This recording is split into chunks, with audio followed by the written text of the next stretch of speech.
ఉపాధి హామీ నుంచి ఆధార్ కార్డు దాకా ఉపాధి హామీ పథకం కూడా మన్మోహన్ సింగ్దే. నిజంగా ఆయన చేసినటువంటి right to information act, right to education act, అదేవిధంగా ఉపాధి హామీ పథకం, ఆధార్ కార్డు, ఇలా చాలా సంస్కరణలు ఉన్నాయి. ఈవెన్ అమెరికా భారత్ అణ్వాయుధ ఒప్పందం, చాలా సంస్కరణలు కూడా మన్మోహన్ సింగ్ హయాంలోనే జరిగినాయి అనే విషయాన్ని మనం గుర్తుపెట్టుకోవాలి.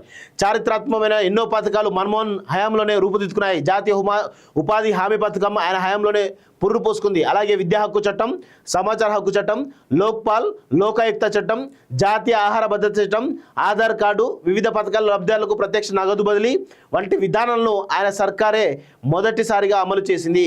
మన్మోహన్ చూడడానికి ఎంతో సౌమ్యంగా కనిపించారు, కానీ ఆయన చేసే విమర్శలు మాత్రం చాలా వాడిగా ఉండేవి. ప్రధాని నరేంద్ర మోడీ ప్రకటించిన డిమానిటైజేషన్ అతిపెద్ద నిర్వహణ వైఫల్యమని ఆయన ఘాటుగా విమర్శించేవారు. అలాగే జిఎస్టీ విధానం ఎకానమీకి తగిలిన అతిపెద్ద దెబ్బ అని తప్పుపట్టేవారు. సో తెలంగాణ కళ సాకారం కూడా ఈయన హయాంలో జరిగింది.